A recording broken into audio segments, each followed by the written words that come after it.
This is your dose of daily market wisdom with master trader Nick Santiago. Starting from humble beginnings, Nick has been beating the markets for over 2 decades. He shares with you his take on the profitable trades that will have you moving towards financial freedom in no time at all. To see an in-depth review of his track record and much more, go to inthemoneystocks.com.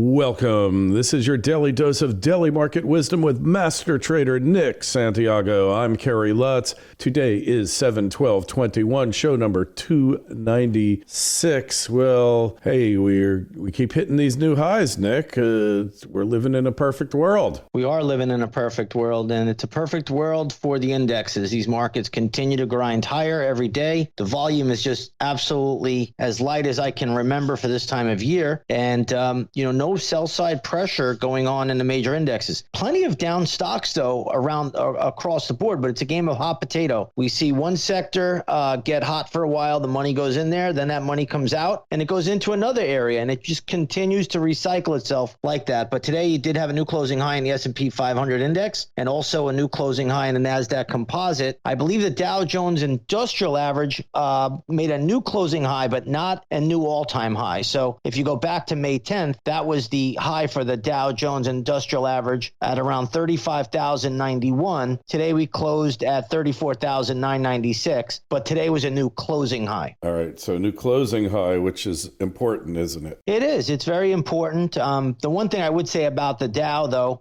it probably needs a little bit of a breather here. You had a really, really good move on Friday and then another pretty good advance today. So I'd probably think the next day or two you need a little bit of a breather. Okay, so a breather. So we're getting back into the Monday and everything is great pattern, aren't we? It seems that way. Monday you're up, and then the rest of the week you shop around. Real quick, though, this is an options expiration trading week. So for the month of July, this is options X. So expect some whipsaw this week in the popular stocks. This is also a week of institutional game playing, as these institutions have an agenda where they want to put certain stocks by the end of the week due to the popular calls and puts that are out there in play. So just remember, this is a real shark week. You want to be a little bit on your toes going into Friday. All right, so Bitcoin here, what's going on there? Yeah, so Bitcoin got hit a little bit today. I know everybody loves it. It's everyone's favorite crypto, but down about 3.5%, finishing, I believe, at around 32,700.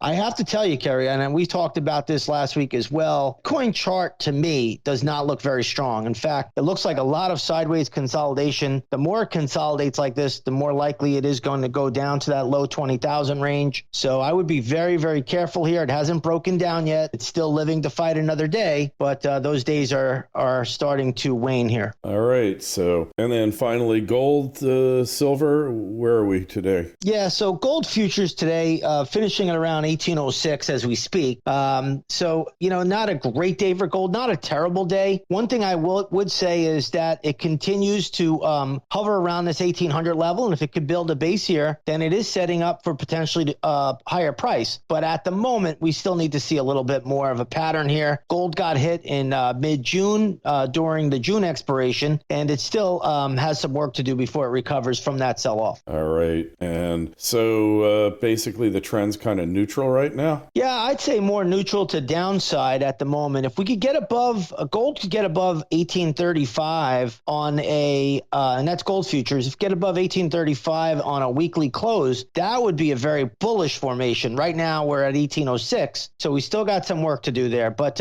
it's definitely hanging in there. I was really sour on it recently, but now I'm letting the charts tell us a little bit more, and again, it's being defended around that 1800 level or just shy of it. So we'll see if we could build a little bit more of a pattern. That's definitely needed. All right, I think we'll leave it at that, and we'll talk to you in a couple of days. We'll talk more we'll use some listener comments and questions. We'll get to that. Our email bag, I've got a lot sitting there. And make sure you go over to inthemoneystocks.com, see how Nick's been doing it all these years. The Twitter feeds at ITMS, at Nick Santiago 01, and at Kerry Lutz. That's it for today. Nick, we will talk to you on Wednesday. Again, email address kl@kerrylutz.com. Kerry, real quick, if I could just interject and just let everybody know, I'm going to be throwing a free intro to technical webinar tonight at 7 p.m. p.m. They could go to inthemoneystocks.com and log in there or sign up for it there. But I'm going to be doing an intro to technical webinar tonight, and that'll be at 7 p.m. All right.